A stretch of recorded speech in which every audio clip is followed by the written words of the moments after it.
আসসালামু আলাইকুম। আমি সুজন।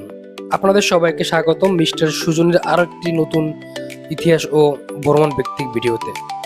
আজ আমরা এসেছি বাংলাদেশের মুন্সিগঞ্জ জেলার সিরাজদি খান উপজেলার রাড়ীখাল গ্রামে। এখানে জন্মগ্রহণ করেছিলেন উপমহাদেশের অন্যতম শ্রেষ্ঠ বিজ্ঞানী, উদ্ভিদ বিজ্ঞানের পথিকৃৎ এবং বেতার যোগাযোগ গবেষণার অগ্রদূত আচার্য জগদীশ চন্দ্র বসু। আজকের ভিডিওতে আমরা শুধু একটি জাদুঘরে দেখব না, বরং জানবো একজন গ্রামের সাধারণ শিশুর বিশ্ববিখ্যাত বিজ্ঞানী হয়ে ওঠার অনুপ্রেরণার গল্প। তাই ভিডিওটি শেষ পর্যন্ত দেখতে ভুলবেন না।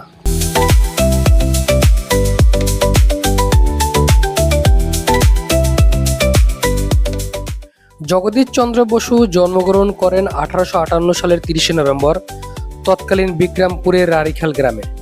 বর্তমানে এটি বাংলাদেশের মুন্সিগঞ্জ জেলার সিরাজদি খান উপজেলার অন্তর্গত। তার বাবা ভগবান চন্দ্র বসু ছিলেন একজন ডেপুটি ম্যাজিস্ট্রেট এবং সমাজ সংস্কারক। তিনি শুধু প্রশাসনিক কর্মকর্তা ছিলেন না, শিক্ষার প্রসার এবং সমাজের উন্নয়নের গুরুত্বপূর্ণ ভূমিকা রেখেছিলেন। তার মা বা মামা সুন্দরী দেবী ছিলেন অত্যন্ত স্নেহশীলা ও শিক্ষানুরাগী নারী। ছোটবেলা থেকে জগদীশ চন্দ্র বসুকে সততা, মানবিকতা, দেশপ্রেম ও প্রকৃতিকে ভালোবাসার শিক্ষা তিনি দিয়েছিলেন। জগদীশ চন্দ্র বসুর বাবা একটি গুরুত্বপূর্ণ সিদ্ধান্ত নিয়েছিলেন। সেই সময়ের ধনী পরিবার সন্তানদের ইংরেজি বিদ্যালয়ে পড়ানো হতো, কিন্তু তিনি তার ছেলেকে গ্রামের বাংলা বিদ্যালয়ে ভর্তি করান। তিনি বিশ্বাস করতেন নিজের ভাষা সংস্কৃতিকে না জানলে প্রকৃত শিক্ষা অর্জন করা সম্ভব নয়। বাংলা বিদ্যালয়ে পড়াশোনা করার কারণে জগদীশ চন্দ্র বসু সাধারণ মানুষের জীবনের খুব কাছাকাছি দেখার সুযোগ পান। গ্রামের মাঠ, নদী, পুকুর, গাছপালা এবং প্রকৃতি হয়ে ওঠে তার প্রকৃত প্রথম বিজ্ঞান শিক্ষক।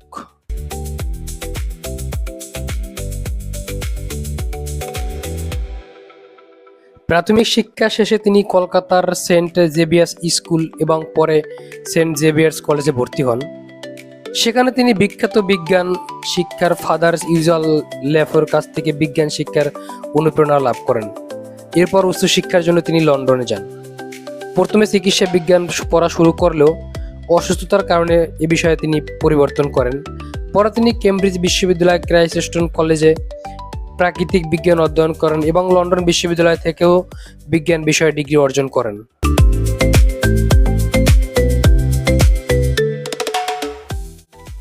(1885) সালে তিনি ভারতে ফিরে কলকাতা প্রেসিডেন্সি কলেজে পদার্থ বিজ্ঞানে অধ্যাপক হিসেবে যোগ দেন।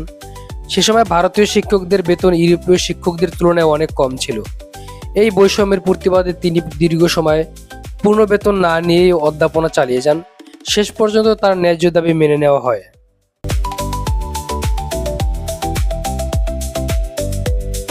জগদীশ চন্দ্র বসুর সবচেয়ে বিখ্যাত গবেষণা ছিল উদ্ভিদ নিয়ে। সেই সময় মানুষ বিশ্বাস করত গাছের কোনো অনুভূতি নেই, কিন্তু তিনি দীর্ঘ গবেষণার মাধ্যমে প্রমাণ করেন উদ্ভিদের বাইরেও পরিবেশ সাড়া দেয়। তাপ, ঠান্ডা, আলো কিংবা আঘাত সবকিছুর প্রতিক্রিয়া উদ্ভিদ অনুভব করতে পারে। এই গবেষণা বিশ্ববিজ্ঞানের নতুন অধ্যায়ের সূচনা হয়।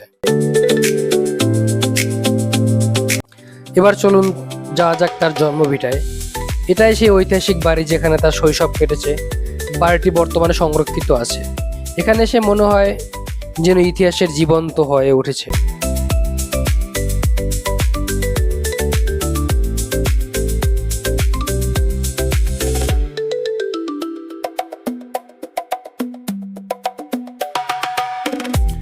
চারদিকে সবুজ গাছপালা, ফুল আর মনোরম পরিবেশ। অনেকে মনে করেন এই প্রকৃতির মাঝেই ছোটবেলায় জগদীশ চন্দ্র বসুর বিজ্ঞান প্রেম জন্ম নিয়েছিল। বাড়ির পাশেই রয়েছে একটি পুরনো পুকুর। স্থানীয়দের মতে এই পুকুরে তার শৈশবের নানা স্মৃতির সাক্ষী। আজও দর্শনার্থীরা এসে কিছুক্ষণ প্রকৃতির শান্ত পরিবেশ উপভোগ করেন।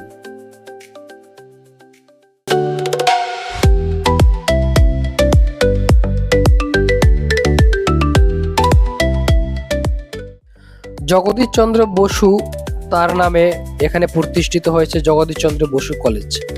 এই কলেজে আজও নতুন প্রজন্মকে শিক্ষা ও বিজ্ঞান চর্চায়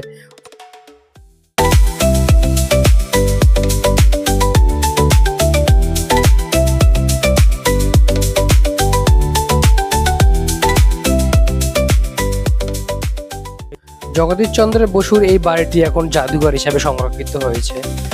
এর ভিতরে গবেষণার ইতিহাস, বৈজ্ঞানিক যন্ত্রের প্রতিরূপ, ব্যক্তিগত ব্যবহার্য সামগ্রী সংগ্রহ, দুর্বল নথি ও তথ্য রয়েছে। জাদুঘরের প্রতিটি গ্যালারিতে অত্যন্ত সুন্দরভাবে এখানে সাজানো হয়েছে, কিন্তু আমরা আজকে আসার এটি বন্ধ থাকার কারণে এটি আমরা ভিতরে প্রবেশ করতে পারিনি, যার কারণে এর ভিতরে জাদুঘরটি আমরা দেখতে পারিনি।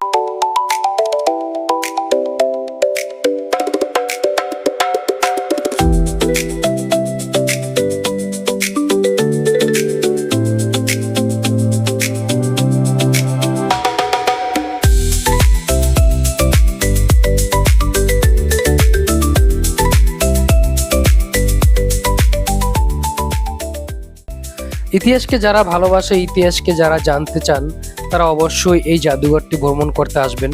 জগদীশচন্দ্র বসু স্মৃতি জাদুঘর আপনার জন্য একটি আদর্শনীয় স্থান। আল্লাহ হাফেজ। আবার দেখা হবে নতুন কোনো ইতিহাসের গল্প নিয়ে। আপনারা কোন ইতিহাস বা কোন স্থানের গল্প জানতে চান অবশ্যই জানাবেন কমেন্ট করে।